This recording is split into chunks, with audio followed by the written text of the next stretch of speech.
Yes bana, inakuaje? Ni Mr. Titambo tena kama unavyozoea. Ukiniona mimi kwenye maeneo kama haya ujue ni kitaa. Basi nipo zangu ninatembea kuzungumza na washikaji, nipige nao story 2-3 ili tuweze kubadilishana mind kidogo. Na right now ninaona vijana wengi hapa wanazidi kujituma kwa kazi, wanapiga sambusa tamu sana, zirajoshe kandi zirimwa naga pilipili. Urumva rero ibintu ni hatari. Bro vipi? Go fresh. Ni sawa. Safi. Urakomeye. Tunashobora kugira ikiganiro ngaha gato tukavugana kuvyereka Kazi ka wapi? Simba hasi. Okay, basi je ndicare basi. Nanom. Vipi boss? Urakomeye?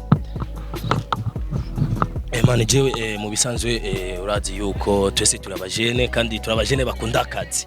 Rero wewe twakubonye ngaha uri kuragira amasambusa, kwanza urashobora kutubwira byaje gute kugira utangure aka kazi?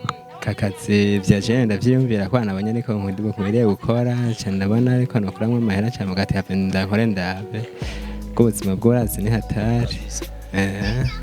None wamaze kubona ko biragufasha canke birinjiza, kubera urazi yuko abajene dufise ibintu byinshi, turashaka kwambara neza, tugiye neza. Rero izi sambusa zawe zirakuwa uburyo bwo kugira ibyo byose? Biraza bukebuke, twine turaza bukebuke. Rero nizihe ngorane urana nazo mu aka kazi ka? Ngwana imitahe bamike, ibintu birazimvye, ibikoresho ni kibazo birazimba. Rero ni giki ushobora gusaba canke kubera ubandanya akazi kawe ushike mu ndoto zawe?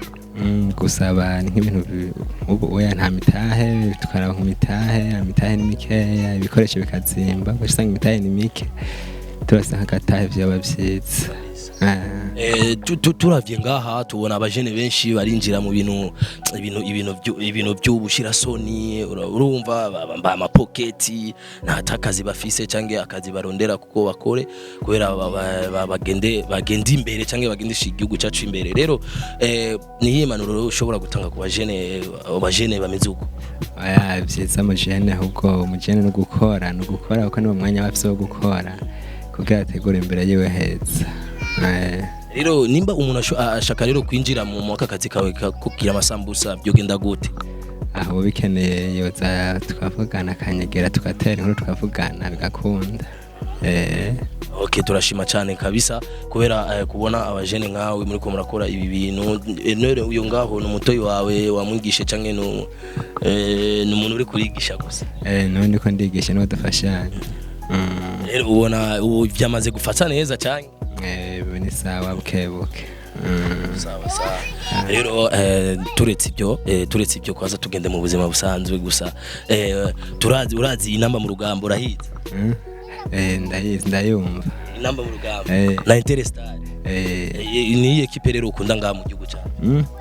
Aya je nk'ubu yasindazifana kuba niho ndacyarabiyo nofana no gati ndakunda cyane kwijana. Kubera igirere sindacagura ndacyarabiyo nofana cyane kwijana kabisa. Rero tugende basi mu bamizisi byose nk'ubu ndabiraba fresh ndacyategura indirimbo yimwe na ndirimbo yimwe y'umuririmbyi umwe ngaha mu Burundi wamaze kumva ukamukunda gusumba abandi bose? Moyo ba surprise hishobora gucamba gatinda yikunda kuko izo nkunda ni nyinshi, muganka we ba surprise hishobora gucamba gatisi nizi ndazifana. Basi mbwira abaririmbyi batanu we ngaha mu Burundi weme? Aya nkabo ntabona bashobora kuvuga uwo mwanya nk'ubu ba surprise uzogaruka. Sawa. Turashima kwanza kudunganya. Eko na urakoze. Sawa.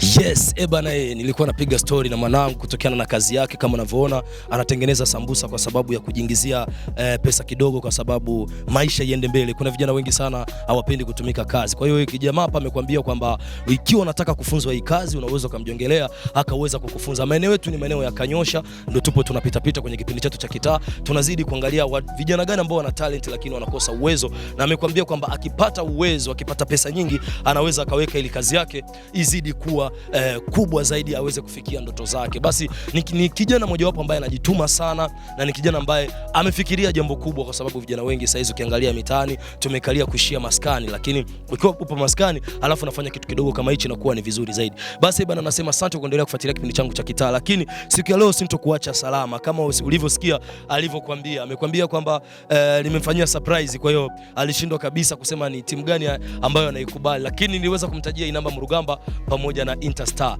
lakini alikwambia kwamba leo ni surprise, tutamtafuta siku nyingine. Lakini wewe unaweza kaacha kwenye comment yako ni yipi ambayo bro, vipi uko fresh na uko kunywa maji mzee? Safi kweli bana. Kuna jamani niliuliza pale kuhusu Inamba Murugamba na Interstar, akanambia kwamba nimpiga surprise. Wewe ni ekipe gani ambayo unaikubali hapa kwetu Burundi?